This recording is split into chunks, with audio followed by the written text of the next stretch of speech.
Hi guys! Welcome to the vlog! We are now currently in Marina Bay Cruise Center in Singapore. Join me as I embark on this cruise at Spectrum of the Seas.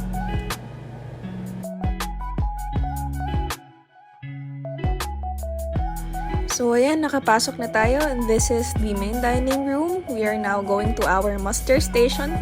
And then after heading to the muster station for the drill, we went to the roof deck pool for the sail away party.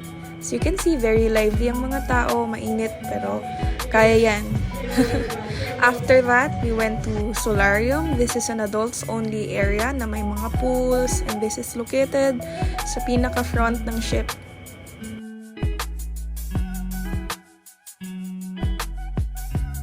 The ship is finally leaving, so goodbye Singapore! And the tip for you guys is to arrive a day before sa country ng pag-aalisan ng ship, so in case something happens, andyan na kayo. It's dinner time and we chose the main dining room for our first dinner on board. The main dining room serves breakfast, lunch, and dinner in fine dining style daily. After that, we headed to Cafe 270 to watch the Silk Road. This is one of the most famous shows in Spectrum of the Seas.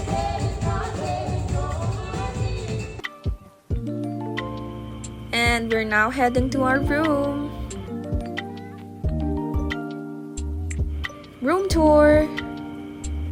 So we booked an inside cabin. It has a king-size bed, a TV, a full-size mirror, vanity area with a mirror that has a light, may couch din siya and lots of cabinets, drawers, a ref, coffee and tea making facilities, sockets na US and Europe, and has a toilet inside with hot and cold showers, enclosed din yung shower, wala lang bidet but it works. We capped the night off with some room service for desserts. Good morning! Next day na! As we explored the ship a bit more, we found this skydiving simulator at the back of the ship, alongside with the Flow Rider. The Flow Rider is a surfing simulator. These activities can be free on some days but can have some payment on some other days if you want some special time for yourself na parang private siya or with lessons. As you can see, the back of the ship is less crowded compared to the mid and the front of the ship. The glass bottom bridge can be also found at the back of the ship. Can look a bit scary pero for the Instagram tayo guys!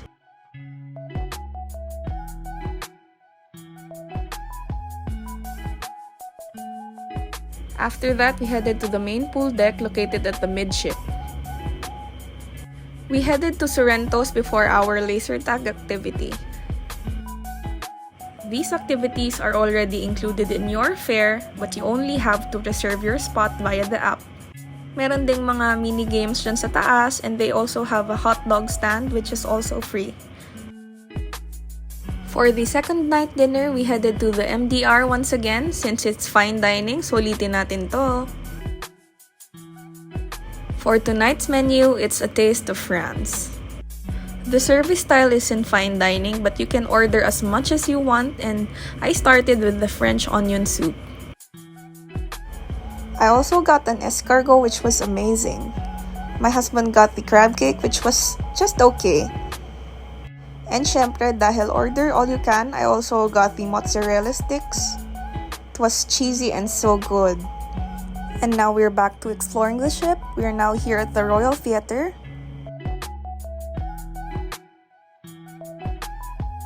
I bought some popcorn before we watched the effectors.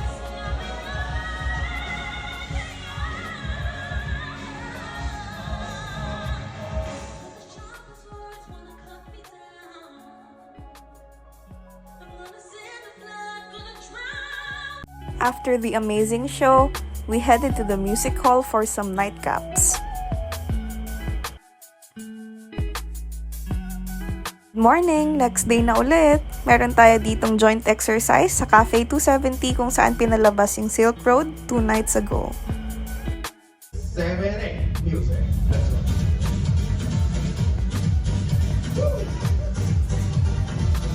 And this time, dito naman tayo kumain sa Windjammer. Windjammer is the main buffet ng Spectrum of the Seas. For today, ang menu natin is Filipino food, so we had to try. Their menu changes from time to time, so okay din kumain dito once in a while.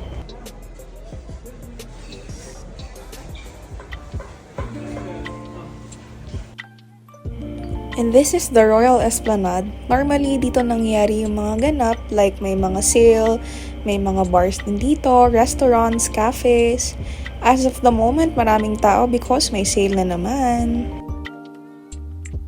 After namin sa Royal Esplanade, dumiretso na kami dito sa pool deck for the sail away party as we leave Hong Kong. We stopped here for 2 days to explore the city, and then ito, alis na ulit kami. Now, this is the bionic bar I was talking about. The bionic bar has a robot that makes your drink rather than a normal bartender. Medyo pricey siya, so hanggang nood lang kami for now. For alcoholic drinks pala, hindi siya included sa fare. Ang included lang na drinks ay coffee and teas mostly and some lemonades. Per drink dito sa bionic bar ranges from 12 to 20 USD. We also did not miss the opportunity na sumakay dito sa North Star. This is a viewing deck that goes up and down and swivels around. Sometimes may bayad siya, sometimes wala. You just have to pick a date na wala. Like ito, wala siyang bayad nang pumunta kami pero we had to reserve in advance.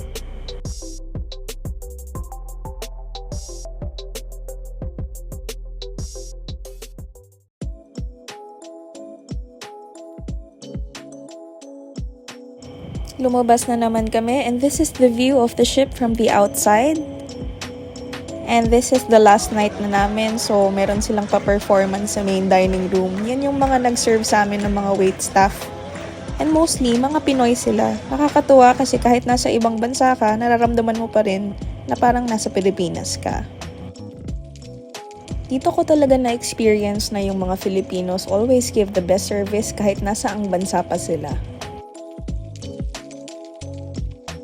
And after dinner, ngayon andito na tayo ulit sa Royal Esplanade because balloon drop na ngayon. Since last day na, meron tayong pa-celebration na ganito. Bukod sa ating balloon drop, meron din silang pinrepare na digital fireworks and countdown sa Cafe 270 if hindi kayo umabot doon sa balloon drop. They also serve alcoholic drinks din pala dito sa Cafe 270 and meron din silang breakfast na sinaserve everyday. Napakabilis naman ng 12 days. We are now currently at Yokohama, Japan, and this is our last stop. This is one of the best and the most unforgettable trip of my life. It was definitely a sad goodbye, but I will be back. If you have any other questions, comment down below. Thanks for watching. Bye!